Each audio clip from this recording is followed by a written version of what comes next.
Assalamualaikum warahmatullahi wabarakatuh. Waalaikumsalam. Selamat datang kembali di podcast Sahabat Disdik. Senang sekali, saya Dieni Happy Daniza dan juga seluruh tim podcast BTIKP Dinas Pendidikan Provinsi Jambi. Kami kembali hadir menyapa Sahabat Disdik. Dan tentu saja podcast BTIKP Dinas Pendidikan Provinsi Jambi ini yang kita namakan dengan Sahabat Disdik ini merupakan suatu wadah edukasi, inspirasi, dan kita saling sharing ya di sini ya Sahabat Disdik. Dan tentu saja pada podcast kali ini kita ini membahas tema yang cukup menarik ya sahabat Disdik, itu adalah PJJ SMA, menjemput yang tertinggal, memusnahkan atau menuntaskan anak tidak sekolah di Provinsi Jambi. Dan hari ini seperti yang telah saya sampaikan, kita membahas solusi nyata untuk anak-anak di usia 16 sampai 18 tahun yang terancam putus sekolah melalui program pendidikan jarak jauh atau kita singkat dengan PJJ. Tentu saja saya tidak sendiri sahabat Disdik. Di studio kita telah hadir seorang narasumber yang sangat berkompeten di bidang ini. Beliau adalah Bapak Dr. Yaswardi MSI, merupakan Widya Prada ahli utama di Ditjen Pendidikan Vokasi dan PKPLK di Kementerian Pendidikan Dasar dan Menengah Republik Indonesia. Jadi beliau ini merupakan pakar pendidikan khusus dan juga layanan khusus ya sahabat Disdik. Kita sapa dulu ya narasumber kita sahabat Disdik. Assalamualaikum warahmatullahi wabarakatuh Bapak. Waalaikumsalam warahmatullahi wabarakatuh Bu Dini. Selamat pagi, sehat ya Pak ya? Pagi sehat alhamdulillah. Bu Dini sehat? Alhamdulillah Amin, sehat. ya. Terima kasih Bapak telah meluangkan waktu untuk kita berbincang-bincang dengan sahabat Disdik di studio podcast sahabat Disdik. Pak, sebelum kita membahas lebih jauh ini mengenai pendidikan jarak jauh, diharapkan Bapak berkenan untuk menyapa sahabat Disdik. Dipersilakan Pak. Baik, terima kasih. Assalamualaikum warahmatullahi wabarakatuh. Waalaikumsalam warahmatullahi wabarakatuh. Selamat pagi sahabat Disdik, lebih khusus di Provinsi Jambi yang sangat kita banggakan dan kita harapkan ke depannya. Dunia pendidikan di Provinsi Jambi akan maju dan berkembang. Terima kasih. Baik, terima kasih Pak. Bapak, ini sebelum kita membahas lebih jauh ini mengenai teknis dari pendidikan jarak jauh ini Pak, PJJ ini ya Pak ya. Mungkin lebih awal kita membahas dulu tentang filosofinya. Betul ini, sekali. Pak. Seperti benar. apa filosofi dari PJJ ini Pak? Bagus. Pertama Mbak Dini ya, saya mengucapkan terima kasih apresiasi ya Baik. kepada Balai TIK Pendidikan Provinsi Jambi yang sudah sangat proaktif gitu ya, menayangkan informasi-informasi. Kabarnya ini sudah episode yang ke-60. Baik Pak, iya. Harapan saya ke-62 nanti juga bisa bergabung. Amin. Amin ya. Yang kedua, ya, tadi sudah Mbak Dini sapa, nama saya Yaswardi. Ya. Saya kelahiran 15 Desember 1963. Wah, udah banyak ya Pak ya? Sudah banyak ya. Sekarang ini umurnya sudah 62 tahun, lebih 3 bulan. Asal saya dari Sumatera Barat, ya, tepatnya di Kabupaten Tanah Datar. Lebih khusus lagi di Kecamatan Lintauwung. Satu di antara pejabat kita di kementerian dulunya Profesor Patli Jalal. Itu adalah dari Putra Lintauwung. Ya. Yang kedua, saya sebagai Widya Prada ahli utama saat ini di Kementerian Pendidikan Dasar dan Menengah, ditugaskan di Direktorat Jenderal Pendidikan Vokasi dan Pendidikan Khusus, Pendidikan Layanan Khusus, Kementerian Pendidikan Dasar dan Menengah. Lebih konsentrasi saya memfigurkan diri saya sebagai seorang guru. Iya, Pak. Bagi saya sosok seorang guru itu adalah sosok yang inspiratif, Bu Dini. Sehingga pertemuan kita pada kesempatan ini, di samping mewakili kementerian, saya juga menampilkan diri saya sebagai sosok seorang guru. Yang mungkin banyak hal yang bisa Mbak Dini gali nantinya untuk kita bagi kepada sahabat-sahabat Disdik ya, yang ada di Provinsi Jambi. Baik. Saya memiliki 3 orang putra, alhamdulillah, dan 3 orang cucu. Udah ada cucu ya? Sudah ada cucu 3, ketiga-tiganya Sri Kandi. Sri Kandi. Sri Kandi. Sementara itu dulu saya kembalikan kepada Mbak Dini. Iya. Nah, terkait dengan filosofi PJJ ini Pak, Oke. seperti apa kira-kira? Filosofi, kalau kita terjemahkan secara harfiah, Philein dan Sophia, Iya. berarti kita cinta kepada kebenaran. Jadi filosofi itu hakikatnya adalah mencintai kebenaran. Ya. Nilai filosofi yang pertama di dalam pendidikan jarak jauh, khususnya pada pendidikan menengah Dikmen, adalah inklusif dan berkeadilan sosial. Inklusif dalam arti negara itu memang harus hadir, benar-benar hadir untuk menerima, menghargai, dan melayani warga negaranya atau masyarakat secara umum. Tentu hal ini sudah dituangkan di dalam alinea keempat Undang-Undang Pembukaan Undang-Undang Dasar 1945, mencerdaskan kehidupan bangsa. Jadi konsep inklusif itu memang negara harus hadir. Bukan cuma sekedar hadir, bukan cuma menghargai, tapi juga melayani. Dari Sabang sampai dengan Merauke. Lalu berkeadilan sosial, jangan bedakan warna kulitnya, sukunya, rasnya, agamanya, pekerjaannya, latar belakang semuanya. Indonesia ya Indonesia. Berikan ruang dan kesempatan seluas-luasnya. Lebih khusus lagi kepada anak-anak usia sekolah. Itu filosofi yang pertama. Filosofi yang kedua yang harus kita pahami adalah bahwasanya PJJ-nya itu dia harus bersifat student center. Jadi PJJ itu betul-betul itu berpihak kepada peserta didik. Bagaimana anak-anak itu aktif untuk belajar. Student center. Student center.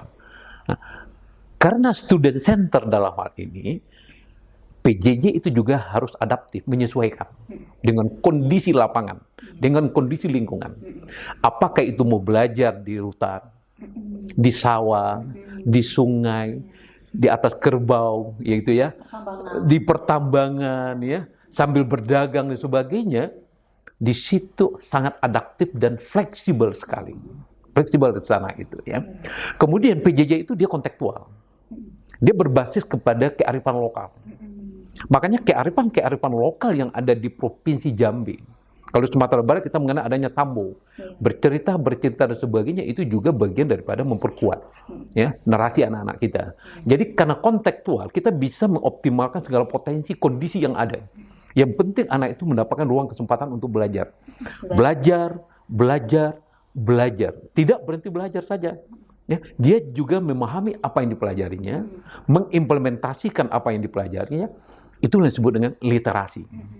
Jadi literasi, dia belajar, pelajari, internalisasi kepada dalam dirinya, lalu implementasikan dalam kehidupannya, dan berdampak dalam kehidupannya. Sehingga PJJ ini memang memberikan ruang yang sangat fleksibel sekali. Di satu sisi, PJJ juga inovasi. Tidak cuma berbasis kepada cetak. Dia juga berbasis kepada teknologi. Digital. Makanya nanti akan kita cerita bagaimana toolnya daripada PJJ itu, apakah menggunakan modul cetak saja, digital saja, atau ada aktivitas lainnya. Ini yang melandasi adanya PJJ. Kesimpulannya, PJJ memberikan ruangan kesempatan ke seluruh warga negara Indonesia untuk bisa belajar kapan dan dimanapun saja, itu pun tanpa berbiaya. Karena negara hadir untuk membiayainya. Berarti gratis Pak ya? Gratis. Sobat Distrik, ini ditegaskan oleh Bapak Dr. Royaswardi kalau PJJ ini gratis. Betul sekali. Nanti apabila ada misal oknum nakal ya Pak ya, betul. Yang menyatakan nanti saya akan bantu PJJ, pendaftarannya berbayar, itu berarti tidak benar. Tidak benar ya. Karena sambungnya begini ya Bu ya. Itu juga diatur di dalam, nanti mungkin Mbak Dini juga akan menambahkan tentang regulasi, yaitu di dalam Undang-Undang Dasar 1945 pasal 31 ayat 2. Dalam rangka implementasi pendidikan dasar dan menengah, terutama untuk pendidikan dasar, negara hadir membiayainya. Apalagi dengan adanya wajar 12 tahun ke depannya. Jadi benar sekali kita tegaskan, PJJ tanpa berbayar. Dipungut biaya apapun juga ya. Baik, berarti PJJ ini cukup dalam ya. Cukup dalam filosofinya. Betul. Jadi dianggap sebagai manifestasi berkeadilan sosial. Benar sekali. Tanpa memandang siapapun, jadi anak-anak kita berhak untuk mendapat pendidikan. Betul sekali. Baik, Pak, terkait dengan kita berangkatnya dari filosofi pendidikan tadi, ini regulasinya seperti apa kira-kira? Oke. Regulasi yang pertama, sebagaimana saya informasikan tadi, tersurat di dalam pembukaan Undang-Undang Dasar 1945, yaitu tujuan negara kita ini salah satu adalah mencerdaskan kehidupan bangsa. Lalu diimplementasikan di dalam batang tubuh Undang-Undang Dasar 1945, pasal 31, ayat 1 dan ayat 2. Setiap warga negara berhak mendapatkan pendidikan yang layak. Khusus untuk pendidikan dasar, negara hadir untuk membiayainya. Ini jelas sekali. Jadi amanat Undang-Undang Dasar 1945. Undang-Undang Dasar 1945 sebagai konstitusi tertinggi. Konsekuensinya seluruh pelaksana negara dan warga negara itu harus menjalankannya. Karena ada sanksi hukum di sana kalau tidak dilaksanakan. Lalu yang kedua, diimplementasikan di dalam Undang-Undang Sistem Pendidikan Nasional. Itu juga dalam pasal 31. PJJ itu dapat dilaksanakan untuk semua jenjang, ya, untuk semua jenis dan jalur pendidikan dasar dan menengah. Berarti sudah. Nah, undang-undang Sisdiknas kita sekarang ini sedang berproses. Moga-moga dalam waktu dekat lagi akan diluncurkan produk Undang-Undang Sistem Pendidikan Nasional yang baru, yang harapan kita itu lebih mengakomodir, lebih memberi ruang kesempatan, termasuk masalah program dan penganggarannya. Secara implementasi, regulasi itu diatur di dalam Permendikbud nomor 119 tahun 2014, di mana PJJ ini memang bisa dilaksanakan untuk semua jalur. Semua jalur bisa dilakukan. Ya. Dengan catatan, tentu saja perlu dipersiapkan segala perangkat-perangkat, persyaratan-persyaratannya. Salah satu tool utama PJJ itu adalah bahan ajar. Itu yang nomor satu sekali. Demikian dulu. Berarti ini regulasi ini memayungi hukum untuk Betul sekali, gitu ya, Pak, ya? Benar sekali. Regulasi itu dia mengatur, memayungi, ya. Bagaimana supaya PJJ itu dapat terlaksana, perlu ada regulasi yang mengaturnya. Regulasi itu sifatnya mengikat. Karena mengikat, konsekuensi regulasi tentu ada program dan anggarannya. Nah, disinilah diperlukan kolaborasi sebetulnya. Jadi implementasi nanti dalam PJJ tidak cuma dilakukan oleh pusat, juga kolaborasi dengan pemerintah provinsi dan kabupaten kota, termasuk masyarakat, sekalipun itu ada di pedesaan. Kita akan ajak sampai lapis ya, terbawah, terendah, termasuk daerah 3T.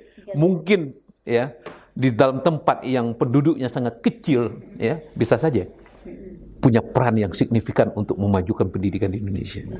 Itulah kolaborasi yang harus kita bangun. Baik, luar biasa sekali ini. Pak, ini kan salah satu fokus, mungkin fokus utama ya dari PJJ ini adalah ATS, anak tidak sekolah. Betul sekali. Nah, mungkin dari sahabat distrik ingin tahu ini Pak, yang masuk kategori ATS itu seperti apa? Oke, bagus sekali. Terus ini kan bagaimana dengan perkembangan tren sekarang gitu Pak ya, kira-kira di Indonesia seperti ini, seperti apa gitu? Oke, ini pertanyaan yang bagus sekali ya dari Mbak Dini ya. Saya sangat memberikan apresiasi dengan pertanyaannya. Tentu kita berkaca dari data yang ada. Ya. Secara filosofi kita tadi menyampaikan seluruh anak Indonesia usia sekolah harapan kita bersekolah. Tetapi dalam perjalanannya banyak suka dan dukanya. Ada kendala-kendala hambatan dihadapi oleh anak-anak Indonesia. Sebetulnya anak Indonesia itu tidak ingin ada kendala dan hambatan Mbak Dini. Tetapi faktor kondisi lingkungannya kadangkala membuat anak tersebut menjadi tidak sekolah atau ATS kata Mutin. ATS itu bisa kita lihat dari beberapa pendekatan. Satu adalah anak yang benar-benar tidak pernah bersekolah. Apakah ada? Ada. Terutama anak-anak di daerah-daerah suku-suku yang mungkin di pedalaman yang terlalu jauh ya, yang jauh gitu ya, tidak cuma di Sumatera, termasuk daerah-daerah lain gitu ya, tidak pernah bersekolah. Berarti tidak pernah bersentuhan dengan dunia pendidikan. Berarti pembelajaran yang didapat cuma dari orang tua dan lingkungannya. Itu pertama. Yang kedua, dia bersekolah, Mbak Dini. Ya. Tapi dia putus sekolahnya, drop out, Mbak Dini. Faktor drop out ini, itu angkanya cukup besar. Berdasarkan data BPS, itu lebih kurang 25% angka drop out itu sebetulnya. Terutama untuk Dikmen. Bisa dibayangkan. Dia bersekolah di tengah jalan keluar. Mengapa dia bisa terjadi seperti itu? Ini akan pertanyaan selanjutnya dari Mbak Dini nantinya. Yang ketiga, dia bersekolah, ya, menamatkan pada jenjang tertentu tapi tidak melanjutkan. Karena apa? Banyak faktor. Bisa saja faktor ekonomi, lingkungan, sosial budaya dan sebagainya. Termasuk ya faktor lingkungan terdekatnya. Anak-anak itu umpamanya punya teman yang kurang pas, lingkungannya gitu ya, dan Pergaulan. sebagainya, pergaulan gitu ya Mbak Dini ya, membuat dia itu menjadi drop out ya, atau tidak melanjutkan ke jenjang yang lebih tinggi. Itu bagian daripada ATS. Yang keempat, ada satu hal yang perlu kita antisipasi. Sekalipun kita tidak termasuk kepada konteks ATS secara makro, itu anak-anak yang rawan putus sekolah. Ini bagian juga yang harus kita sentuh. Sekalipun itu bukan di PJJ, tapi ini kita angkat dalam diskusi kita. Ada kecenderungan anak itu belajar hari ini, tetapi dominan kemungkinan dia akan drop out.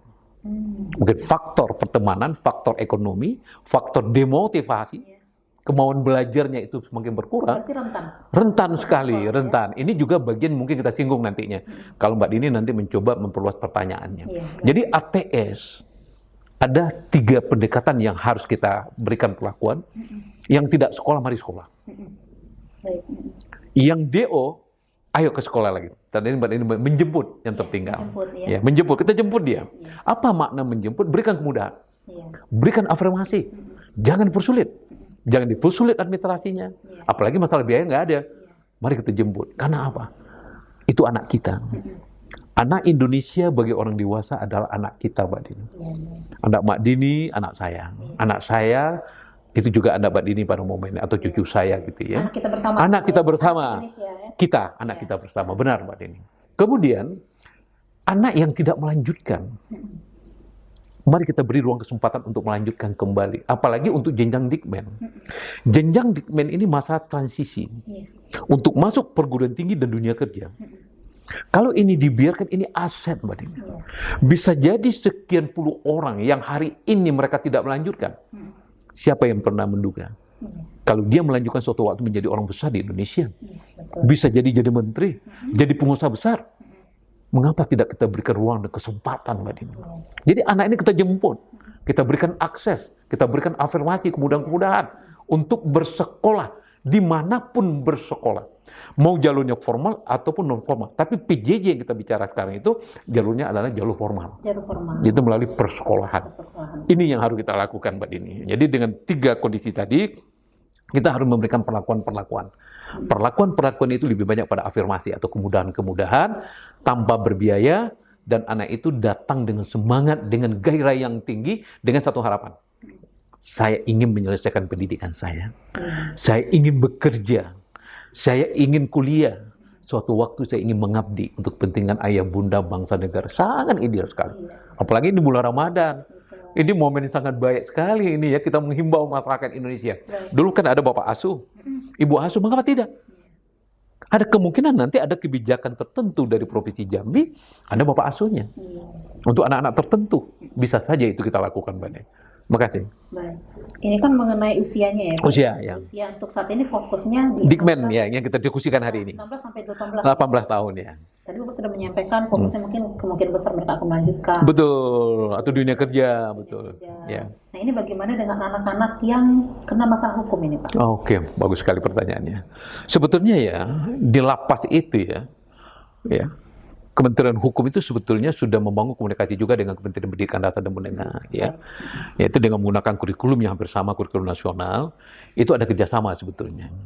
Dan itu kalau ingin anak itu pada posisi hari ini anak itu tidak terdaftar pada satuan pendidikan tertentu, baik jalurnya itu formal maupun non formal, dia bisa saja kita ajak bergabung dengan PJJ dengan catatan mendaftar di salah satu sekolah induk. Itu bisa kita lakukan dengan catatan anak itu belum mempunyai dapodik. Belum terdaftar di dapodik, belum punya nomor induk siswa dia. Ini bisa kita jemput dia. Kita berikan ruang kesempatan untuk melakukan pendidikan melalui PJJ, pendidikan jarak jauh. Tentu perlu kerjasama. Nah, kerjasama dalam hal ini mungkin juga kami minta tolong juga kepada Balai TIK, ya, terutama di Provinsi Jambi, mencari informasi. Ada berapa banyak anak-anak sekarang tuh usia SMA yang ada di lapas anak gitu ya, yang tidak bersekolah sama sekali, baik formal maupun non formal. Kalau ini bisa dilakukan, ini juga suatu terobosan, Mbak Dini. Jadi jangan pernah berhenti melakukan yang terbaik, dan terbaik. Insya Allah pasti ada balasan yang baik. Amin, amin. Pak, ini terkait dengan kan sebelumnya ini ada pernah dikenal pendidikan kesetaraan ya Pak, Oke. atau paket C gitu. Nah, kira-kira apa bedanya Pak dengan PJJ? Oke, bagus sekali. Ya, jadi gini, Sebetulnya kita memberikan ruangan itu karena ada jalur pendidikan formal dan non formal gitu ya. Pada posisi kita menempatkan anak pada jalur non formal, anak itu lebih fleksibel juga dia untuk melakukan aktivitas-aktivitasnya. Di satu sisi batasan usia tidak terlalu dikedepankan di sana ya. Namun di satu sisi gitu ya, ini kembali pada pilihan, Pak. Jadi kita menghimbau, yang penting anak Indonesia itu bersekolah. Itu himbauan yang pertama. Mau PJJ Dikmen atau pakai C. Silakan saja, itu pilihan. PKBM. Ya, PKBM, di PKBM. Ya. Silakan saja. Non formal atau formal? Formal. Nah, tetapi kalau anak ingin mendapatkan literasi numerasi yang relatif lebih optimal, kita mengundang. Mari bergabung dalam PJJ. Karena modul itu sangat dipersiapkan dengan maksimal, menyiapkan bahan ajar itu dengan perguruan tinggi, dengan UT, dengan Siamolek, dengan pakar-pakar pendidikan, itu benar-benar dipersiapkan secara maksimal. Satu modul itu membutuhkan waktu yang cukup lama, membutuhkan sumbangan SDM yang cukup besar untuk mempersiapkan satu modul. Karena modul mandiri itu, dia itu live. Yaswardi sebagai sosok guru, ya, tapi dia tidak ada di depan anak. Secara langsung. Tapi buku tentang Yaswardi menggambarkan sosok gurunya, informasi yang disampaikannya itu, di saat anak membaca modul yang terbayang adalah Pak Yaswardi lagi mengajar di depan kelas. Begitu live-nya modul itu. Jadi modul mandiri itu betul-betul representatif. Mewakili sosok seorang guru yang mengampu mata pelajaran atau bidang tertentu. Inilah yang dipersiapkan. Karena modul itu dipersiapkan dengan baik dan maksimal, ini jelas akan memperkuat literasi dan numerasi anak. Apalagi didampingi oleh guru-guru yang profesional. Kebanyakan di sekolah-sekolah induk, sekolah-sekolah yang notabene memang sudah sangat siap dengan SDM-nya dan perangkatnya. Di satu sisi, PKBM memberi ruang kesempatan lebih fleksibel. Yang penting anak itu belajar. Belajar, silakan belajar. Nah, ukuran belajar seperti apa, tetap ada uji kompetensinya. Namun dengan PJJ ini, secara konteks literasi numerasi, anak akan mendapatkan lebih. Silakan, itu pilihan. Kita berikan kesempatan ke sana. Ya. Bapak tadi sudah menyinggung ya sedikit tentang sistem belajarnya seperti apa. Gitu. Pakai modul ya Pak? Iya, betul. Mungkin dari sahabat Jizik ingin lebih detail ini Pak, ingin tahu sistem belajar PJJ ini seperti apa. Katanya ada sinkronus. Iya, betul. Benar. Terus bagaimana dengan kefleksibelannya? Apakah mereka cukup fleksibel? Apakah sama persis seperti siswa-siswa di sekolah gitu? Bagus sekali. Saya senang sekali ya, kita punya host yang profesional gitu ya. Saya senang sekali. Jadi sistem belajarnya, ya, PJJ pendidikan jarak jauh, konteksnya jarak jauh. Ya. Karena jarak jauh, kita sudah mendesain ya, siklus PJJ itu dengan menggunakan dua pendekatan. Satu adalah sinkronus. Sinkronus ini lebih dominan pada tatap maya, yaitu menggunakan aplikasi. Learning Management System nantinya. Tidak tertutup kemungkinan juga tatap muka. Tidak tertutup kemungkinan, tapi tatap maya lebih dominan. Ya. Lalu ada asinkronus. Sinkronus dengan asinkronus perbandingannya, sinkronus cuma 30%. Oh, gitu. Jadi sinkronus ini lebih banyak pada konteks penguatan pemahaman peserta didik. Tapi asinkronus itu belajar mandiri. Dia membaca, belajar, berdiskusi, mengerjakan tugas. Panduannya modul tadi? Iya, melalui modul tadi, pada posisi nantinya ada pertemuan melalui sinkronus, guru akan menanyakan apa kendala di lapangan. Ada kesulitan dengan modul, dengan informasi, anak menjelaskan, lalu diberikan penguatan pemahaman. Pendekatannya sebetulnya pendekatan inquiry. Anak diberi modul cetak dan digital, ayo baca, pelajari, diskusikan, kerjakan tugas, yang kerjakan. Pada momen nanti ada schedule sinkronus, tatap maya, anak-anak berhadapan dengan narasumbernya, cara maya, ya, dengan menggunakan learning management system nantinya bisa saja Zoom suatu waktu bisa saja, tergantung pada aplikasi yang akan digunakan. Nah, lalu terjadi diskusi di sana. Tapi fokus guru bukan menjelaskan detail materi, lebih banyak pada problem solving, menyelesaikan permasalahan, kuatkan pemahamannya, lalu diberikan tugas kembali, anak belajar kembali dengan modul. Pada posisi asinkronus, di situ ada peran pendampingan dari tutor, yaitu dari sekolah mitra. Baik datangnya itu langsung maupun menggunakan aplikasi atau media sosial lainnya. Tetapi ada pendampingan, baik langsung maupun tidak langsung. Harapan kita, berharap dengan Jambi ya, terutama ini Jambi saya melihat ini bisa kita jadikan piloting nanti. Kalau Pak Mawar ya, Mbak Dini bisa melakukan, ya Mbak Mawardi, sampaikan saya sudah coba memancing sedikit tadinya emosi beliau untuk bagi kita jadikan piloting gitu ya. Kapan perlu pilotingnya itu di daerah kecil, Sarolangun atau di mana ya, domisilinya, atau di kampung Pak Gubernur gitu umpamanya kita lakukan piloting. Atau ATS tertinggi. ATS tertinggi di sana ya, ATS tertinggi di sana. Anak-anak bersekolah reguler. Ada 10 orang, ya, anak-anak PJJ. 2 orang diantaranya bersekolah di sekolah reguler, di sekolah negeri, tatap muka. Anak ini kita minta izin dengan orang tuanya, kita jadikan sebagai tutor sebaya bagi anak-anak PJJ. Kalau ini bisa dilakukan, ini piloting. Ini belum kita lakukan. Ini tidak sulit. Tidak sulit melakukan. Yang penting ada kemauan bersama memajukan anak bangsa, khususnya di Provinsi Jambi, lebih khusus lagi ATS-nya yang besar tadi. Ini menarik Pak ya. Iya, menarik sekali. Sebaya ini intinya kan banyak sekali anak-anak ATN sebenarnya sudah kehilangan motivasi belajar. Benar sekali Mbak Dini. Dengan ada tutor sebaya ini mungkin mereka bisa memberi motivasi ya Pak ya. Iya, benar sekali. Apalagi tutor sebaya tadi, nanti kita coba ada persyaratan yang harus dimiliki oleh tutor sebaya. Ada persyaratan, ada kriteria.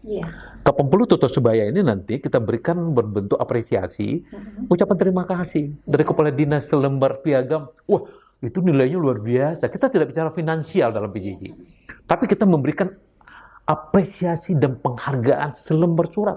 Mungkin bukan dari Pak Gubernur, bisa jadi dengan Pak Mawar saja. Pak Mawar mengeluarkan suatu surat ucapan terima kasih, lalu dikasihnya list, ditaruhnya dipajang, ini siapa? Saya sebagai tutor. Hal-hal kecil seperti itu disebut dengan touching. Sentuhan itu dalam. Kalau ibaratkan cinta kasih, loving itu masih dasar. Tapi kalau touching, Mbak Dini nggak bisa melupakan suaminya karena touching sentuhannya, katanya gitu kan. Sentuhan maksudnya perhatiannya gitu ya.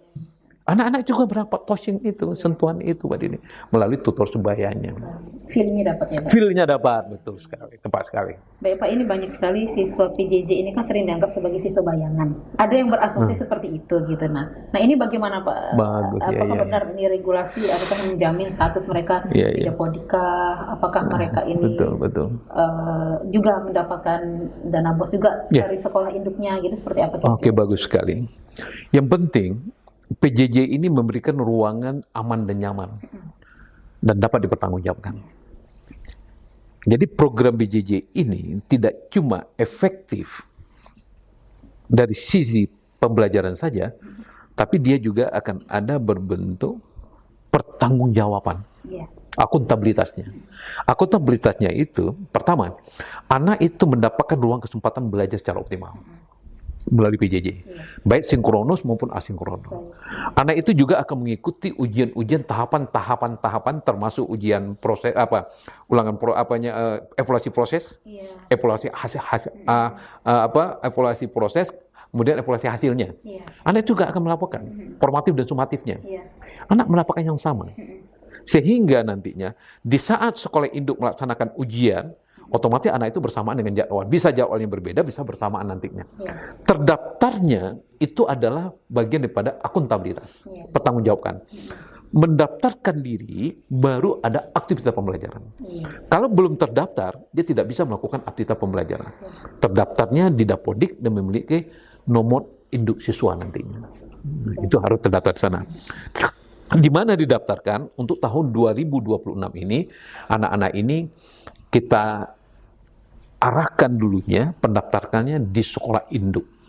Iya, sekolah induk. Nah, pada saat ini kan kita sudah berkunjung, rekomendasi dari Pak Kepala Dinas, Perpal, yaitu SMA Negeri 10 Kota Jambi rencana. Moga-moga nanti ini disepakati, disetujui oleh Jakarta. Pak Kadis sudah memberikan respon. Kita terima kasih sekali Pak Kadis. Responnya sangat bagus sekali. Jarang-jarang ya di saat kita bertemu, hadir seluruh pejabat. Didukung ya, kabit-kabitnya, Pak Kadisnya, termasuk dari perwakilan dari Balai TIK. Ini luar biasa sekali. Apresiasi, jempol Provinsi Jambi. Menarik sekali ini Pak. Sahabat Disdik, tetap ikuti ya podcast Sahabat Disdik. Kita masih dengan Dr. Yaswardi. Tetap ikuti Sahabat Disdik.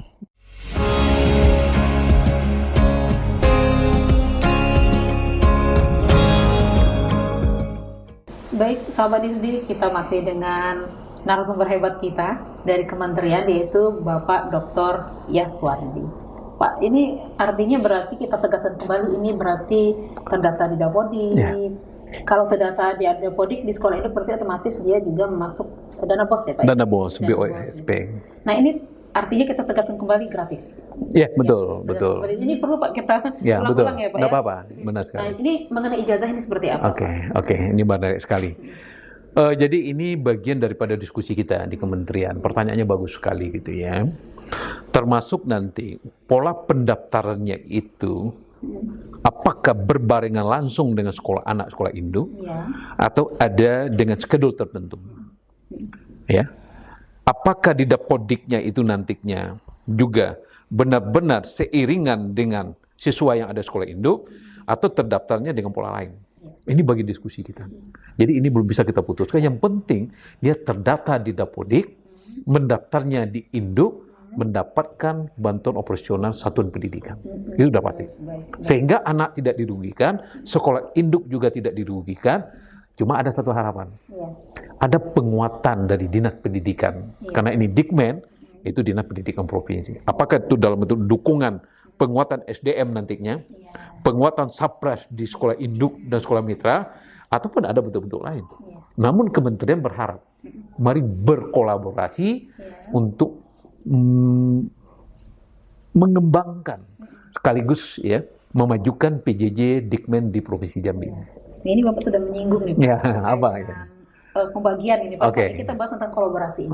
Nah ini seperti apa kira-kira kolaborasi pusat, daerah, sekolah. Nah ini terkait dengan PJJ ini. Bagaimana bentuk dukungan ini, harapan itu seperti apa? Bagus sekali, ini pertanyaannya yang bagus sekali. Namun mungkin semua ini dalam berproses ya Mbak Dini. Berproses dalam arti, karena ini uji terap ya. Uji terap dalam arti piloting. Uji terap untuk tahun 2026 gitu ya.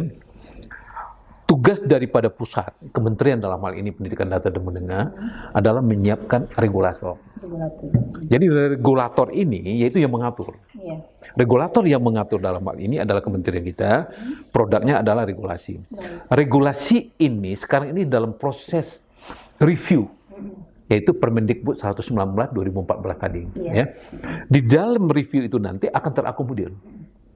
Siapa melakukan apa, siapa bertanggung jawab, ya, anggaran dari mana, kolaborasinya dengan siapa saja, dan apa yang akan dilakukan oleh mitra di dalam kolaborasi itu. Ini regulasinya sedang dipersiapkan dan ini menjadi tanggung jawab daripada Direktorat Jenderal Pendidikan Vokasi dan PKPLK. Kami sedang berproses ini. Tetapi semangatnya adalah sumber anggaran itu tetap dari pusat, daerah, dan mitra. Mitranya ini siapa saja, tentu kita membuka ini. Tapi peran daripada pemerintah provinsi, terutama karena ini Dikmen, itu sangat dibutuhkan sekali. Baik itu dalam rangka penguatan SDM-nya, penguatan Saprasnya, syukur-syukur nanti ada dukungan anggaran dan sebagainya. Itu yang pertama. Yang kedua, pusat menyiapkan berbentuk bahan ajar. Bahan ajar ya. Nah, jadi bahan ajar yang namanya modul itu utuh kita siapkan. Kementerian menyiapkannya, ya. Mempersiapkan itu kita kerjasama dengan mitra perguruan tinggi, terutama dengan UT. Yang sangat berpengalaman. Sangat berpengalaman sekali Mbak Dini, luar biasa sekali. Itu juga humble Mbak Dini, humble dia, sangat inspiratif sekali. Yang kemudian dengan Siamolek yang sudah familiar dengan teknologi, sangat familiar dengan teknologi, Pusdatin, masalah pendataan. Itu mitra utama dari Balai TIKP. Pembina langsung. Kemudian figur-figur organisasi-organisasi masyarakat yang selama ini sudah familiar dengan PJJ. Itu kita libatkan dalam menyusun regulasi dan juga bahan ajar. Tentu bahan ajar ini kita tidak lepas nantinya dari pusat kurikulum. Karena basis dari bahan ajar ini tetap mengacu pada kurikulum nasional. Tidak ada bedanya. Tidak ada bedanya, Pak. Betul-betul. Capaian pembelajarannya adalah capaian pembelajaran Dikmen, yaitu SMA. Otomatis kita harus kerjasama dengan pusat kurikulum. Pusat kurikulum dalam hal ini. Ya. Kemudian, pusat kurikulum dalam hal ini bersama dengan guru-guru hebat kita, guru-guru mata pelajaran, di sekolah itu diundang. Perguruan tinggi bersama-sama kolaborasi untuk menyiapkan bahan ajar, disebut dengan modul ajar, representatif, menarik, menyenangkan, adaptif, dan inovasi. Bisa dibayangkan, Pak? Iya. Saya membaca modul itu tertarik sekali. Termasuk ya dosen dari UT setelah ada beberapa modul selesai, dia kaget. Wah, the best ini modulnya gitu. Bagus sekali. Karena modul itu seakan-akan punya roh gitu. Tanpa ada guru, dia bisa mendampingi anak untuk belajar secara mandiri. Disitulah salah satu ya keunikan dari modul ajar PJJ yang menurut pandangan kita bersama rugi anak Indonesia. Terutama anak-anak tersayang kita yang usia dikmen, kalau tidak mendaftar ikut dalam PJJ, ini adalah suatu kemunduran dan suatu kerugian. Rugi sekali ya. Ini modul. Lalu yang ketiga, karena ini adalah perluasan uji terap piloting, Kementerian juga memberikan berbentuk sedikit insentif. Insentif dalam arti bukan honor. Apresiasi ucapan terima kasih kepada sekolah induk. Ada kemungkinan juga sekolah mitra yang telah bersama-sama memberikan respon positif untuk suksesnya pelaksanaan PJJ. Dikmen khususnya di Provinsi Jambi dan juga di provinsi lain. Rencana ini mau diterapkan di 34 provinsi. Provinsi dan satu nantinya di sekolah Indonesia luar negeri. Ya, yaitu Kinabalu. Ini rencana kita. Perlakuannya sama. Perlakuannya sama. Sekolah induk A dapat sekian di provinsi A, provinsi B juga akan yang sama. Namun semuanya ini cuma insentif, Mbak. Semangatnya bukan insentif. Semangatnya kolaborasi dan tanggung jawab bersama. Saya katakan tadi, Mbak, ini mohon maaf gitu ya. Mumpung ini bulan Ramadan. Selagi ada ruang kesempatan untuk spiritual, mempersiapkan hidup kita dunia dan akhirat, momen Ramadan ini adalah momen yang paling bagus, mengundang anak-anak yang motivasinya belajar rendah, yang secara ekonomi sulit, ya, secara geografi sulit, secara semangat belajarnya rendah, lalu kita hadirkan dan dia mau belajar, bismillahirrahmanirrahim. Dengan tujuan menuntaskan ATS ini. ATS-nya tuntas, spiritualnya dapat. Sedekah jahiriyah, ilmu yang bermanfaat, Mbak Dini. Ini luar biasa sekali, Mbak Dini, harus kita lakukan. Makanya PJJ ini, saya yakin dan percaya. Kalaulah saya ditugaskan suatu waktu udah pensiun, mendampingi sebagai tutor, bismillah, saya akan lakukan. Karena bagi saya ada kebahagiaan bisa berbagi itu. Makasih, Mbak Dini. Kembali lagi, kita memperdalam tentang kolaborasi ini. Artinya berarti pusat menyiapkan regulasi. Modulnya. Ada video nggak kira-kira? Bagus sekali. Termasuk kita menyiapkan perangkat teknologinya. Yaitunya ada fitur-fitur di dalam learning management system yang harus kita siapkan. Berarti ada platform? Ada platform nantinya. Kita juga akan menggunakan Google Class. Google Class. Juga akan kita gunakan nantinya, sehingga daerah dalam hal ini, sekolah induk, itu tinggal mengimplementasikan apa yang sudah ada. Namun di satu sisi nantinya sekolah juga akan ada pekerjaan, yaitu mempersiapkan bahan presentasi berdasarkan modul. Itu juga biasalah, di saat kita mengajar, ada perencanaan dalam hal ini. Ini tugas. Jadi provinsi dalam hal ini, pembagian tugasnya adalah pertama memberikan respon positif. Harapan kita Kapolri memperkuat dengan regulasi juga. Ada provinsi tertentu yang sudah mempersiapkan regulasi tentang PJJ di Indonesia. Oh, berarti gubernurnya? Gubernurnya, ya bayangkan itu. Gubernur. Berarti melalui nanti keputusan gubernur. Akan lebih kuat lagi nanti ya peraturan daerah, itu jauh lebih besar lagi. Keterlibatan DPRD, mengapa tidak, Mbak Dini ya? Ada provinsi yang sudah menyiapkan ini.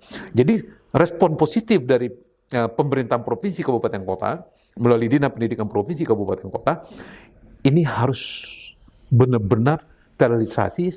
Pertama, memastikan jumlah ATS. Kalaupun kita sudah punya data, sudah ada punya data di kementerian, tapi datanya kan berapa? Dipastikan data yang valid dan objektif ini. Tentu kerjasama nanti dengan Balai TK Pendidikan, ataupun dengan Dukcapil, dengan perangkat desa, dengan Dinas Kesehatan dan sebagainya, memastikan ini. Yang kedua, memberikan respon positif terhadap penunjukan sekolah induk. Sekolah induk yaitu SMA induk yang representatif memenuhi persyaratan. Satu, SDM-nya. Dua, cukup sarana prasarananya, terutama untuk teknologinya, bandwidth-nya, kemudian ruang representasi untuk melakukan aktivitas pembelajaran. Itu tatap maya tadi, itu dibutuhkan sekali. Dan ada peluang di Dapodik ya Pak ya? Dan ada peluang itu, pasti ada, di sana ada ya. Nah, kemudian dengan adanya sekolah induk yang sudah dipersiapkan ini, dinas juga memberikan respon kepada sekolah mitra untuk mendapatkan informasi murid, sekaligus juga mempersiapkan perangkat-perangkat sarana prasarananya, bandwidth-nya, karena sekolah mitra akan melakukan fungsi kendali mutu, memantau pelaksanaan, baik itu tatap maya maupun tatap muka. Dia harus memantau, jadi tidak lepas dari sana. Jadi di saat ada aktivitas pembelajaran dari sekolah induk, bergabung nantinya sekolah mitra, dan ada peserta didik, PJJ kita, yang mungkin di sekolah, di tempat kegiatan belajar, atau lagi bekerja, lagi berdagang dia, lagi istirahat, atau di mana, tapi mereka belajar. Bisa belajar. Belajar. Itu melalui tatap maya tadi, disitulah peran daripada mitra untuk memastikannya. Lalu masyarakat dalam hal ini harapan kita, memberikan informasi dan dukungan kepada anak-anaknya, terutama orang tua, untuk menggantarkan anaknya ke sekolah induk. Belajar dalam hal ini. Tentu ini tidak mudah, Mbak. Tidak mudah. Anak-anak yang sudah dimotivasi, yang sudah nyaman dengan penghasilannya, ya gitu ya. Dia merasa sudah cukup uangnya dan sebagainya. Ini punya ruang kesempatan. Baik, ini penegasan untuk peran dinas pendidikan. Ini kira-kira seperti apa, Pak? Oke. Jadi dinas pendidikan yang seperti yang sudah kita lakukan gitu ya. Yang pertama, saya apresiasi kembali ya kepada Dinas Pendidikan Provinsi Jambi ya. Pak Kadin dengan pejabat eselon 3-nya, termasuk balai TIKP-nya, yang benar-benar ada keinginan bersama untuk memajukan PJJ. Itu dibuktikan dengan kunjungan saya mewakili kementerian, diterima langsung oleh kepala dinas dengan jajarannya, didampingi, diantarkan ya, lalu bersama-sama melihat. Itu bagi saya, dan saya laporkan kepada Pak Direktur Pak Dr. Syadi memberikan apresiasi. Terima kasih Pak Kadis, apresiasi dari Dr. Saryadi, yaitu Direktur PKPLK, Kementerian Pendidikan Dasar dan Menengah. Apresiasi sekali. Karena saya kirim foto-fotonya. Saya kirim semuanya, gimana Mbak Dini lagi tersenyum, lagi berjalan, itu foto-fotonya juga ada di sana gitu ya. Jadi Dinas Pendidikan ini diharapkan sangat proaktif. Dalam hal apa saja, suksesnya PJJ. Silakan, terjemahkan. Bagaimana mendukung suksesnya PJJ dari bentuk program penganggaran SDM, Sapras, dukungan regulasi, kata saya tadi, kebijakan-kebijakan lainnya, termasuk nantinya bagaimana memaksimalkan peran daripada pengawas atau pendidikan untuk melakukan fungsi kendali mutu. Kolaborasi ini adalah kolaborasi bersama. Peran dinas sangat strategis sekali. PJJ belum akan sukses tanpa dukungan Dinas Pendidikan Provinsi dan Kabupaten Kota. Khusus PJJ Dikmen, peran Dinas Pendidikan Provinsi sangat-sangat strategis dan sangat penting sekali. Untuk itu kami mengundang dan berharap sekali dukungan dari pemerintah provinsi melalui Dinas Pendidikan Provinsi, Provinsi Jambi khususnya. Terima kasih. Baik. Bapak tadi menyinggung ada sekolah induk, ada sekolah mitra. Ini betul. bedanya apa ya kira-kira? Bagus sekali ya. Induk ini perannya itu lebih sentral. Ya. Sentral dalam arti aktivitas pembelajaran itu dilaksanakan di sekolah induk. Mulai daripada mempersiapkan sarana prasarananya, guru dan sumber daya manusia lainnya, termasuk operatornya, ya, termasuk ruangan dan sebagainya, memastikan ketersediaan bahan ajarnya, bagaimana learning management systemnya itu berfungsi, ya, kemudian aplikasi-aplikasi dan kemudian berbentuk-bentuk platform lainnya yang sangat dibutuhkan. Itu harus tersedia dengan baik dan lengkap di sekolah induk. Nah, di saat akan terjadi aktivitas pembelajaran, sekolah induk itu mempersiapkan jadwal dan schedule. Pendekatannya adalah pendekatan mata pelajaran. Mata pelajaran. Nah, makanya di sekolah induk itu, harapannya guru-guru itu adalah guru-guru yang profesional secara substansi materi, menguasai teknologi, dan tidak mengganggu jam wajibnya. Nah, ini kata-kata kunci. Tidak mengganggu jam wajibnya. Karena dengan adanya peraturan Menteri Pendidikan Dasar dan Menengah nomor 11 tahun 2025, jam wajib tatap muka itu 16 JP. Itu tidak boleh terganggu. Sekalipun itu dikonversi nanti 37,5 jam per minggu, itu bisa dalam bentuk aktivitas perencanaan, evaluasi, pelaporan, dan sebagainya. Tapi tidak boleh terganggu yang 16 JP itu. Itu tidak boleh terganggu. Kalau itu terganggu, jangan tugaskan guru yang bersangkutan. Timbul pertanyaan, Apakah bisa suatu waktu dikonversi? Iya. Ternyata itu bisa. Jam 16 tatap mukanya yang reguler tidak terpenuhi, dengan mata pelajaran yang sama yang akan diajarkannya di PJJ, ini akan kita diskusikan nantinya dengan Direktorat Jenderal Guru dan Tenaga Kependidikan yang punya regulasi mengatur tentang hak dan tanggung jawab sebagai seorang guru. Ini terkait sertifikasi. Sertifikasi nantinya. Tapi berdasarkan informasi awal yang sudah kita dapatkan, itu sangat dibolehkan. Baik. Sangat dibolehkan. Karena itu juga membelajarkan anak, baik secara daring maupun secara luring. Iya. Tapi statusnya adalah guru mata pelajaran, sehingga sertifikasinya diharapkan dapat diterima sekalipun menambah jam mengajarnya di PJJ. Baik. Menambah jam pengajarnya. Tapi harapan kita, anak-anak di sekolah reguler induk itu tidak terganggu aktivitas belajarnya. Nah, untuk itu apa? Sekolah itu harus memiliki guru yang relatif cukup, Bang. Iya. Kalau kurang nggak bisa. Itu peran sekolah induk tadi. Di saat terjadi aktivitas pembelajaran di sekolah induk, guru mempersiapkan seperti kita di sini nih, dengan aktivitas, dengan perangkat semuanya, oke semuanya, terjadi aktivitas pembelajaran. Aktivitas pembelajaran tatap maya tadinya. Berarti anak mungkin menggunakan HP dan sebagainya, atau dia belajar di tempat temannya, bisa saja belajar di sekolah mitra, ya. Dia belajar mendapatkan informasi seperti ini, ya, tayangan dan sebagainya. Sekolah mitra nantinya itu memastikan apakah informasi dari sekolah induk itu tersampaikan dengan baik atau ada gangguan. Iya. Apakah ada noise enggak gitu? Berarti itu peran sekolah mitra ya? Betul, itu peran sekolah. Ada noise enggak? Atau bisa jadi kok anak-anak nggak hadir. Guru sudah mulai di sekolah induk, sekolah mitra sudah siap, anak-anak kok tidak hadir. Berarti itu sekolah mitra ya? Sekolah mitra dan sekolah induk menginformasikan karena ada schedule. Jadi sebelum aktivitas pembelajaran itu mitra sudah harus menginformasikan. Jam hari Selasa tanggal sekian jam sekian akan ada pembelajaran tatap maya dengan gurunya Yaswardi umpamanya, mata pelajaran yang umpamanya fisika, ya, tolong hadir dan sebagainya, menyiapkan diri anda semuanya. Kan ada informasi. Informasi itu tidak cukup satu kali, mitra harus mengulang. Nah, disitulah peran media sosial lainnya. Bisa menggunakan WA dan sebagainya, itu ya, atau pesan berantai gitu ya. Ini kolaborasi yang sangat teknis, tidak mudah itu, Pak. Tidak mudah itu ya. Nah, setelah terjadi pembelajaran dari sekolah induk, mulai terjadi pembelajaran, diskusi, bla dan sebagainya, termasuk mulai membuka aktivitas belajar, bertanya, diskusi dan sebagainya. Ada penugasan, bisa jadi ada evaluasi proses di sana juga, ada pertanyaan-pertanyaan. Anak bertanya, aktivitas, dan guru di sekolah mitra akan memberikan catatan-catatan kesimpulan apa yang didapat pada waktu itu untuk suatu waktu kalau anak lupa. Anak-anak PJJ lupa. Dia tidak harus bertanya kepada sekolah induk. Ke sekolah terdekat. Nah, makanya di mitra itu nanti juga harus ada tim. Tim PJJ-nya. Iya, tidak mungkin semua guru yang proaktif gitu ya, melakukan fungsi kendalinya gitu ya. Karena PJJ ini harus inovasi ya, Pak? Iya, karena ini suatu inovasi. Makanya idealnya di sekolah mitra itu, kalau ada guru mata pelajaran di induknya fisika, idealnya ya, mitranya juga fisika ada. Itu idealnya. Namun tidak harus seperti itu di mitra. Yang penting ada tim. Ya. Tim ini nanti SK-nya bisa dikeluarkan oleh Dinas Pendidikan Provinsi, bisa dikeluarkan oleh kepala sekolah. Nah, ini yang sedang kita godok. Nah, prosesnya. Ya, proses. Nah, itu yang sinkronusnya. Di saat terjadi sinkronus, kan belum selesai modul. Ada penugasan yang diberikan oleh guru dari sekolah induk. Tolong baca modul halaman sekian dengan topik sekian. Anak-anak mencatat, dia belajar modul. Yaitu menggunakan modul ajar tadi.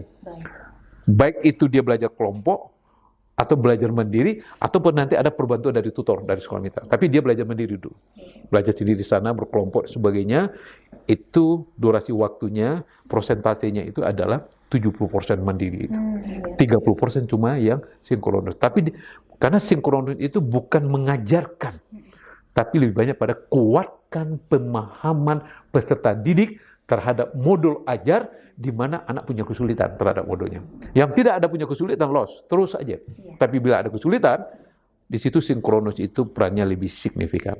Baik. Berarti bisa disimpulkan, ini mungkin secara garis besar saja, sekolah induk ini lebih lebih fokusnya ke rumah administrasinya. Rumah administrasinya untuk suksesnya pembelajaran. Sukses pembelajaran. Ya. Sekolah mitra ini berarti fokus ke titik belajarnya. Titik belajarnya ada supportingnya. Baik. Ya, titik belajar ada supportingnya. Ya, luar biasa sekali. Iya, menarik sekali sebetulnya, Menarik Mbak. sekali. Betik nanti kita harapkan sekali juga melakukan fungsi apa? Kendali mutu juga. Iya, kendali mutu. Ya, terutama suatu waktu mungkin, kelemahannya di teknologi, mana tahu nanti ada anggaran di sini, perlu tekan dulu guru sekolah induk dulu atau mitra diundang. Iya.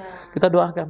Baik. Tahun 2026 anggarannya bisa lebih memungkinkan Iya, iya. di Betiknya. Baik, menarik sekali. Sahabat Disdik, tetap ikuti podcast Sahabat Disdik.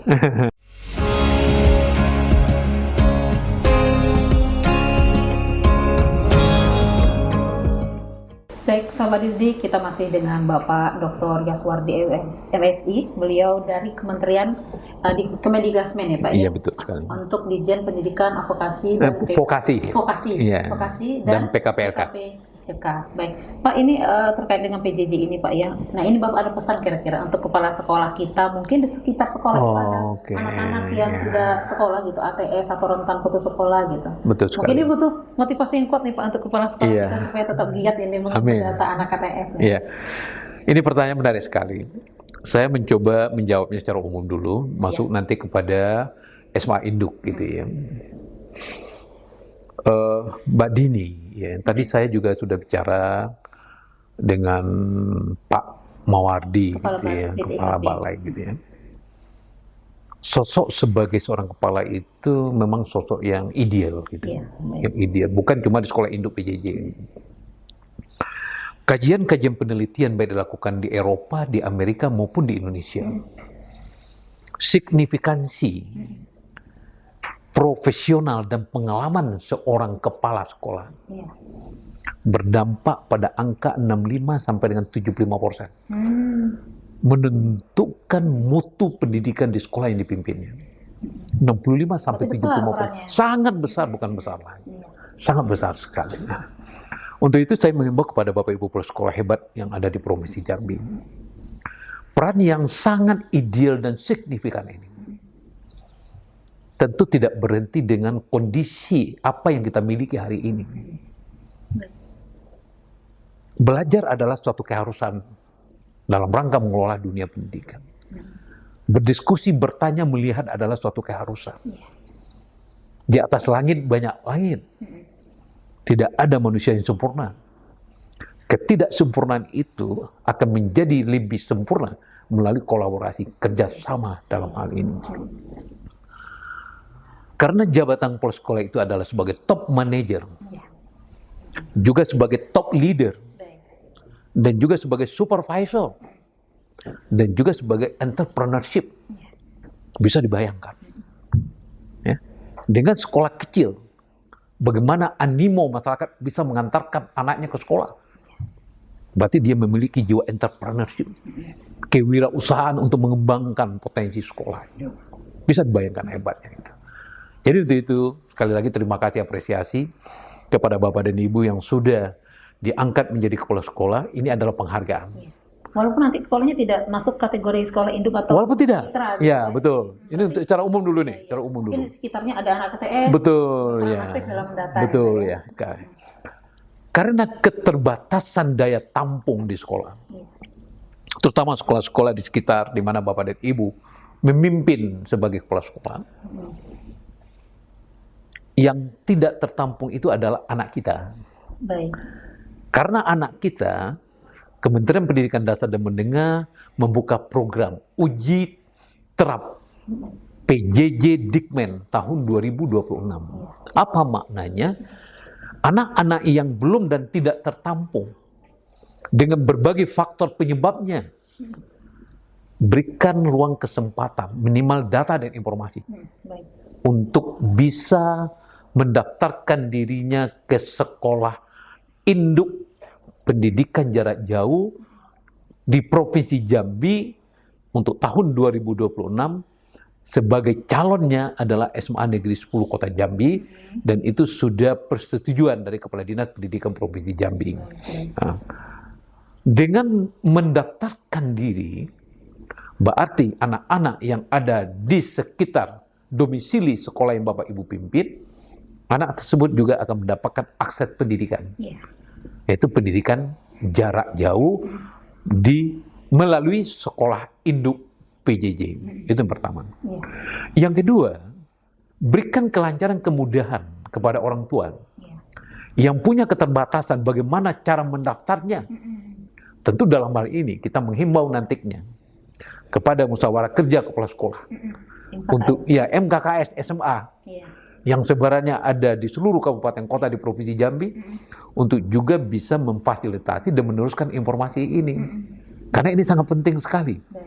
Insya Allah Juli 2026 akan dibuka pendaftaran PJJ Angkatan pertama. Dikmen Angkatan Pertama di Provinsi Jambi, mendaftarnya nantinya ke SMA Negeri 10 Kota Jambi kalau tidak ada perubahan-perubahan yang mendasar. Itu satu. Kemudian kepada kepala sekolah juga kami berharap sekali, sekalipun sekolah Bapak dan Ibu hari ini belum ditunjuk sebagai sekolah induk PJJ dan mitra, tetapi sekolah induk PJJ dan mitra itu adalah sekolah kita. Mohon juga dukungan, bantuan dan semangatnya. Bagaimana suksesnya SMA induk PJJ dan SMA mitra untuk mengimplementasikan program pendidikan jarak jauh, pendidikan menengah di Provinsi Jambi pada tahun 2026 ke depannya. Ini pesan kita kepada para sekolah. Luar biasa, diharapkan peran aktif dari kepala sekolah SMA ya? Ya betul, SMA, betul. Pak, ini terkait masyarakat Jambi ini, kita pasti tidak bisa menyampingkan ya Pak, peran masyarakat Jambi ini kita harapkan juga berperan aktif dalam PJJ ini. Apabila mereka menemukan anak-anak ATS di sekeliling lingkungannya, kira-kira langkah praktis apa ini yang akan kita lakukan gitu untuk bisa mendaftarkan anaknya di program PJJ? Bagus sekali, ini memang menarik sekali ya. Jadi begini Mbak Dini gitu ya, kalau kita dari awal mengatakan ya, anak Indonesia adalah anak kita Mbak Dini. Secara moral kita sebagai orang tua itu harus peduli, harus care kepada anak-anak, terutama anak-anak usia sekolah. Bisa dibayangkan deh, dia usianya usia SMA, hari-harinya bermain. Tidurnya sudah tengah malam. Kadang-kadang pulang ke rumah, kadang-kadang mungkin nginapnya di pos ronda dan sebagainya. Apa yang bisa kita lakukan sebagai masyarakat? Saya mengajak dan menghimbau kepada kita semuanya, orang-orang dewasa yang di sekitar anak-anak, yang hari ini anak-anak itu tidak bersekolah. Pertama kita sapa anak itu dengan penuh kasih sayang. Maslow mengatakan humanistik katanya. Sapa dan hargailah semua orang itu dengan kasih sayang. Dengan humanis. Kalau namanya Anton, kenal namanya dulu. Anton, kok nggak sekolah? Maaf Pak, saya tidak sekolah lagi. Timbul pertanyaan 1, 2, 3, dan 4, sampai pada kesimpulan. Ayo bersekolah. Gimana sekolahnya? Nggak berbayar. Anda masih bisa beraktivitas, bekerja, bantu orang tua dan sebagainya. Karena belajarnya adalah jarak jauh. Tidak berbayar. Untuk itu apa? Orang tua ini di Provinsi Jambi juga kita berikan edukasi. Kita sosialisasikan juga gitu ya, minimal pada perangkat desa. Di sini saya tadi sudah bicara juga dengan Pak Mawar, supaya suatu waktu kita komunikasikan pada level kecamatan dan desa. PJJ itu ada, siapa yang melakukan? Cukup Balai Teknologi, karena mitra kita juga.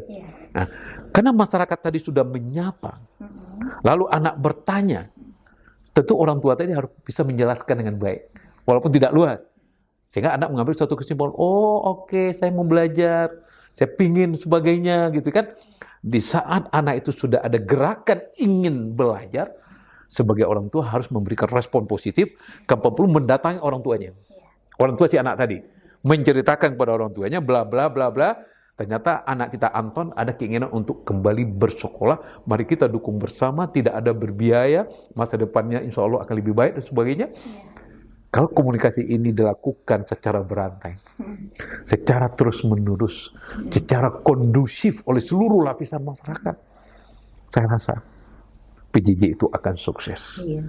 Peran masyarakat punya makna yang sangat sentral dan strategis untuk suksesnya pendidikan jarak jauh Dikmen, khususnya di Provinsi Jambi. Itu. Jadi PJJ ini kita mengharapkan semua lapisan masyarakat. Semua lapisan masyarakat tanpa kecuali. Iya. Dalam status apapun juga dia. Dalam jabatan apapun juga. Dimanapun domisili dan sebagainya. Ya, dimanapun domisilinya. Kebanggaan bagi seorang orang tua adalah di saat satu anaknya bersekolah. Pada posisi anak bersekolah, tentu anak itu punya wawasan dan pengetahuan. Di saat punya wawasan dan pengetahuan, berarti kepercayaan dirinya akan meningkat. Dampak kepercayaan dirinya meningkat, dia juga ke depan akan bisa menghasilkan. Dan itu semuanya juga akan membahagiakan orang tua. Jadi PJJ adalah suatu kehidupan yang ke depannya akan bisa membuat masyarakat Indonesia cerdas. Ya. Insya Allah kesejahteraan itu sudah di depan mata. Asal semuanya bergerak bersama mensukseskan PJJ Dikmen. Iya, Tentu dalam hal ini tidak ada yang sempurna pada ini. Kita perlu menggarisbawahi. Ketidaksempurnaan inilah mari bersama-sama kita perkuat program PJJ, di mana lemahnya, di mana kurangnya, kita di Kementerian Pendidikan Dasar dan Menengah memberikan ruang kesempatan untuk mendapatkan saran, informasi, dan kritikan-kritikan demi perbaikan pelaksanaan program pendidikan jarak jauh Dikmen, khususnya di Provinsi Jambi secara umum adalah di negara Republik Indonesia tercinta ini. Baik. Luar biasa sekali. Ini sebagai penutup ini Pak, untuk close statement ini terakhir, mohon Bapak untuk memotivasi anak-anak kita ini Pak, anak-anak kita yang sempat putus sekolah. Oh, yang putus sekolah. Agar mereka berani untuk kembali bermimpi. Ya, melalui PJJ SMA ini. Mungkin sekalian orang tuanya juga mungkin dipersilakan Pak. Terima kasih. Sahabat Disdik yang saya banggakan, tanpa terasa waktu yang berjalan begitu singkat gitu ya. Jujur saja hari ini saya dan kita bersama dengan tim Balai Teknologi, Informasi, Komunikasi Pendidikan Provinsi Jambi berbicara secara regulasi atau kebijakan, berbicara tatanan implementasi, berbicara harapan-harapan ke depan, itu sudah kita kupas. Mungkin ini belum tuntas. Namun ada momen ke depan, kita akan bisa lanjutkan. Sebelum saya menutup atau menyudahi informasi ini, sebagai closing statement, pertama, apresiasi terima kasih kepada pemerintah provinsi melalui Dinas Pendidikan Provinsi Jambi, lebih khusus melalui Balai TIKP Provinsi Jambi yang telah menggagas suatu forum ya, di mana ada diskusi secara langsung melalui podcast dari Balai TIKP. Yang kedua, terkhusus kepada anak-anak tersayang, anak-anak Bapak yang ada di rumah hari ini, yang ada di pasar, yang lagi bekerja di sawah, atau sekarang itu sudah mengembalakan ternaknya, atau mungkin sebagian itu tidak ada aktivitas sama sekali. Pada kesempatan ini Bapak menyapa Ananda yang pertama. Kementerian Pendidikan Dasar dan Menengah hari ini memberikan ruang kesempatan kepada Ananda. Ayo belajar. Ayo ke sekolah. Belajar dan ke sekolah. Ananda tidak harus selalu hadir di sekolah. Tetapi pembelajaran akan selalu hadir di mana Ananda ada. Melalui PJJ, Ananda tersayang, terutama usia SMA, akan mendapatkan banyak informasi dari guru-guru hebat kita, dari tutor-tutor potensi kita, dari pimpinan-pimpinan kita, baik level kementerian, provinsi, kabupaten, kota, sampai kepada perangkat desa, akan memberikan dukungan dan supporting yang begitu tinggi. Semuanya tidak bukan adalah demi masa depan Ananda, terkhusus hari ini yang berusia SMA 16 sampai 18 tahun. Ananda bagi orang tua adalah amanah dan aset. Kalau orang tua menyia-nyiakan amanah dalam konteks spiritual, Allah Subhanahu wa Ta'ala juga tidak suka. Tetapi kalau Ananda sendiri menyia-nyiakan masa depannya, Ananda adalah kategori orang yang merugi. Jangan sampai kita merugi. Ingat surat Wal Asri. Demi masa, sesungguhnya manusia itu dalam keadaan merugi. Kapan itu? Pada posisi hari ini, ya, masih sama dengan hari kemarin. Harapan kita hari ini statusnya tidak bersekolah. Tahun 2026, tepatnya bulan Juli nantinya, Ananda mendaftarkan diri sebagai peserta didik PJJ Dikmen di SMA Induk PJJ yang insya Allah di SMA Negeri 10 Kota Jambi. Pastikan Ananda tidak dipungut biaya.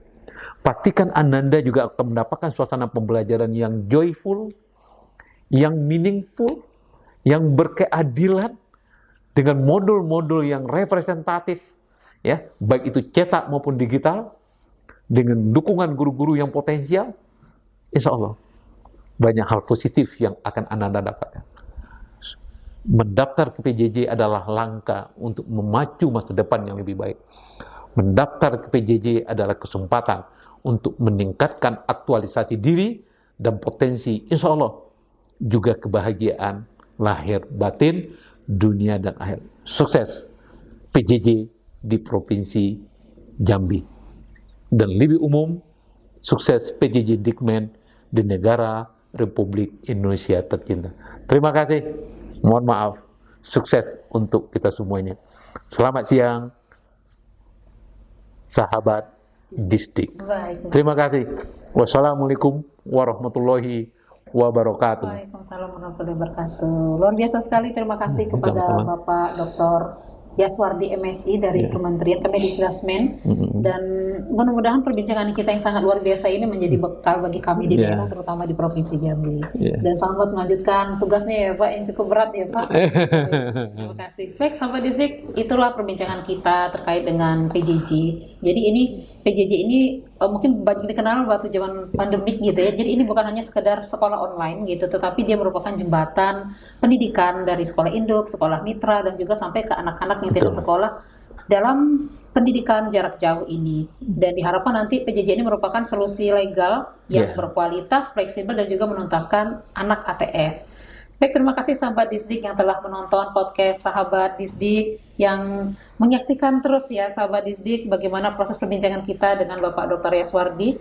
Dan jangan lupa di like, comment, share, dan subscribe semua channel dari podcast Sahabat Disdik. Saya Dieni Happy Darniza dan juga seluruh tim podcast BTIKP Dinas Pendidikan Provinsi Jambi. Kami pamit undur diri.